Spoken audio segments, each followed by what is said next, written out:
یہ جو ہم نے وہ ان کا سسٹم تھا S-400 کا، اس کے متعلق تھا کہ وہ تو آج تک کسی نے مارا نہیں ہے، تو ہم کہتے ہیں ہم نے JF-17 سے ان کی 2 بیٹریز اڑا دی ہیں. تو آپ تھوڑا سا اس کو بھی ایکسپلین کر دیں. اچھا، یہاں بھی ویز کی بات ہے، اور وہ بہت ہی غیر مناسب ہوگا کہ ان ویز کے اوپر کوئی میڈیا میں بات کی جائے. ملٹریز میں دنیا میں کبھی کوئی ایسا چیلنج نہیں ہوتا جس کا جواب نہ ڈھونڈا جا سکے. جب سامان سے نہ ڈھونڈا جا سکے تو پھر دل جگرے والے لوگ چاہیے جو کہ میں کر کے آتا ہوں، اور بیچ میں اگر چلا بھی گیا تو کوئی بات نہیں. کر کے آتا ہوں سے مراد ہوتا ہے کہ آپ بارڈر کے اس پار جاتے ہیں؟ ضروری نہیں ہے. آج کل تو آپ نے اس لڑائی میں خاص طور پہ دیکھا یہاں تو انٹرنیشنل بارڈر کے اندر ہیں، کتنے ایک دوسرے سے مارا. بٹ میں صرف جہاز کے کانٹیکسٹ میں نہیں کہہ رہا. ہماری آرم فورسز میں اور ہمارے عوام میں بھی یہ جو جذبہ ہے نا، اس کو سمجھنے میں بہت فقدان ہے. میں ذرا زوم آؤٹ کر کے ایک اور بات کرتا ہوں. ملٹری پلانرز کو ہمیشہ ایک چیلنج رہا ہے کہ جب وہ اپنے دشمن کو دیکھتے ہیں تو وہ دیکھتے ہیں کہ اس کے پاس آرمی کتنے بڑے سائز کی ہے، ٹینک کتنے ہیں، گنز کتنی ہیں، رائفلیں کتنی ہیں، جہاز کتنے ہیں، وہ ہارڈ ویئر سارا گنتے ہیں، ان کی ٹریننگ کیسی ہے، کیپیبلٹیز کیسی ہیں.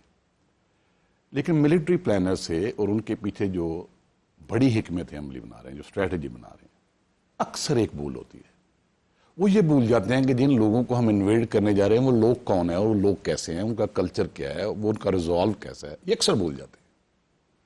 اور اکثر ابھی ریسنٹلی کنکلوڈیڈ کنفلکٹس کو بھی آپ دیکھیں تو ساز و سامان کی وجہ سے وہ نتیجہ نہیں نکلا جو نتیجہ نکلا ہے. میں ابھی اسپیسیفک وہ کنٹریز کا نام نہیں لینا چاہتا. آپ ویتنام سے شروع کر کے افغانستان کا آ جائیں.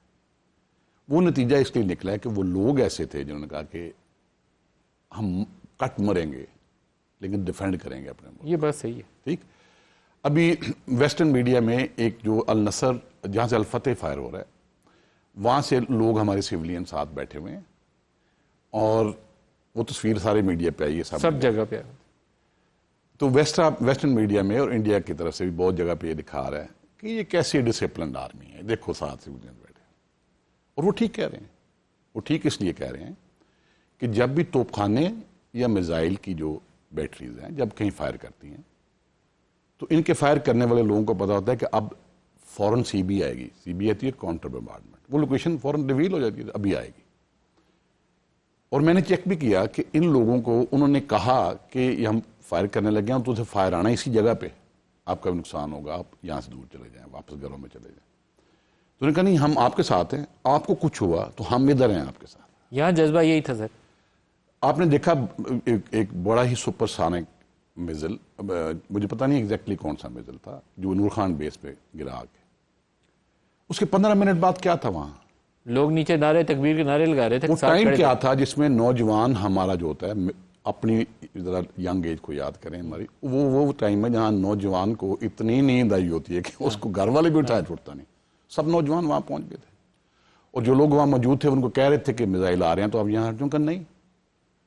اچھا، میں یہ ایگزیجریٹ نہیں کر رہا، یہ حقیقت. میں نے تو وٹنس کیا نا، میں تو اب بات یہ ہے کہ اگر دوسری طرف کی حکمت عملی بنانے سے پہلے ان کی سوچ یہ تھی کہ تھوڑا تقسیم ہے لوگوں میں، معیشت بڑی کمزور ہے، IMF میں یہ پھنسے ہوئے ہیں، ملٹری کا ساز و سامان اتنا نہیں ہے، اوکے مومنٹ آف ویکنس، چلیں اس کو ایکسپلائٹ کرتے ہیں.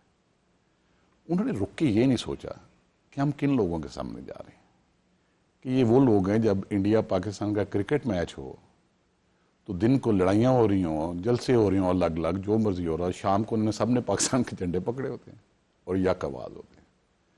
تو یہ کیسے ہوگا کہ انڈیا اٹیک کر دے اور یہ لوگ ڈیوائیڈڈ ہیں. یہ میں آپ کو بڑی اہم چیز بتاتا ہوں. ان کے ایک چیف آج انڈیا کے آج کی ان کی پریس تھی یا کل تھی، جس میں وہ کہہ رہے تھے کہ ہمیں علم ہوتا ہے کہ وہ کیا ٹریننگ کر رہے ہیں، تو ہمیں بھی علم ہوتا ہے کہ وہ کیا ٹریننگ کر رہے ہیں. ان کی پچھلے 10-15 سال کی سوچ میں یہ تھا کہ ہم جب نیکسٹ جنگ لڑیں گے تو 2 مقاصد ہوں گے ان کے بڑے آبجیکٹو. ایک تو نیچے دکھائیں گے پاکستان کو پلائنٹ بنائیں گے اسٹیٹ، اور دوسرا ان کی آرم فورسز کو ڈسکریڈٹ کریں گے لوگوں کی نظر میں. ابھی یہ اتنے ان ریئل آبجیکٹیوز ہیں، اتنے ان ریئل آبجیکٹیوز ہیں. اگر آپ اجازت دیں تو میں تھوڑی سا اس بات کو آگے بڑھاتا ہوں. ابھی انڈیا کی طرف سے بہت سارے لوگ ہیں جو غصے میں ہیں. دیکھیں انڈیا کو لوگوں کو ایک بیانیہ دیا گیا کہ اس خطے میں آپ ابھی انونسیبل ہیں, آپ کا کوئی مد مقابل نہیں ہے. نیکسٹ اسٹیج ابھی انٹرنیشنل ارینہ. تو پاکستان کو تو فارغ کر چکے ہیں. اب وہی لوگ جن کو یہ بیانیہ اتنے سال دیا گیا 3 سکسیسو گورنمنٹ میں, وہ کہتے ہیں جنگ کیوں بند کی ہے. لیکن میں کہوں گا کہ ہمیں بڑے ٹھنڈے دل سے ان کو بھی یہ اپیل کرنی چاہیے. میں عرض کروں گا انہیں کہ دیکھو بھائی, پچھلے 18 ماہ میں غزہ کے اوپر جتنا پریسین گائیڈڈ میونیشن اور میزائل اسرائیل نے استعمال کیے ہیں, کیا اتنے آپ کے پاس ہیں؟ اس سے زیادہ تو کبھی نہیں ہوئے نا. اس سے کیا ہو گیا؟ غزہ ختم ہو گیا یا ان کا جذبہ ختم ہو گیا. 62,000 لوگ شہید ہوئے ہیں وہاں. 62,000, آدھا بلڈنگز تباہ ہو گئی ہیں.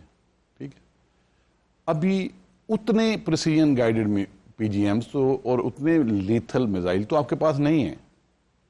انہوں نے اپنے بھی ختم کر دیے ہیں, اپنے الائز بھی جو بڑے مضبوط ہیں, میں اگین ان کا نام لیتا ہوں, ان سے لے کے وہ بھی کافی ختم کر چکے ہیں. اور ایک مجھے یہ میری ناقص رائے میں ان کے ہاں یہ بھی سوچ تھی کہ یہ غزہ میں ہم اگر اس طرح میسیولی ڈسٹرکشن کریں گے تو غزہ کے لوگ اٹھ کے حماس کے اگینسٹ کھڑے ہو جائیں گے. سلام ہے ان لوگوں کو.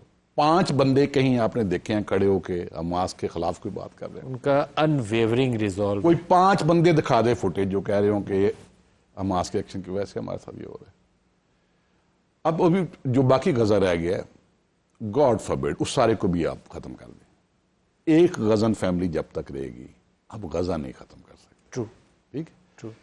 دیکھیں جو ہمارے اس طرف سمجھ رکھنے والے اور پڑھے لکھے لوگ ہیں کہ اگر آپ چاہتے ہیں کہ یہ جنگ کنٹینیو رہتی تو آپ بھی 18 مہینے اتنے ہی میزائل مار لیتے ادھر, فرض کریں.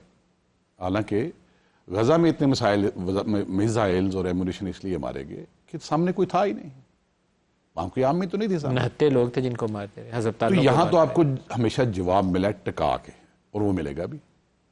تو یہاں فرض کریں جواب نہیں دیتے, آپ مار لیں وہ. اب 62,000 بندے پاکستان میں شہید کر دیں, اللہ نہ کرے, مان لیتے ہیں. ایک شہر جتنا جو غزہ ہے 21/7 کلومیٹر کا, اتنا یہی سے آپ ڈسٹرائے بھی کر دیں, لاہور کا کر دیں, کراچی کا کر دیں, کہیں کا کر دیں. تو بھئی جنگیں تو لڑی جاتی ہیں کہ ملٹری کی جب کارروائی مکمل ہو جائے تو اس کی اچیومنٹ سے آپ ایک دیر پا امن قائم کر سکیں. تو جو لوگ پاکستان کا سمجھ لیں کہ ان کے پاس کچھ بھی نہیں ہے, آپ نے یہ کر لیا, کیا اس کے بعد امن قائم ہو جائے گا انڈیا پاکستان میں؟ کبھی نہیں ہوگا.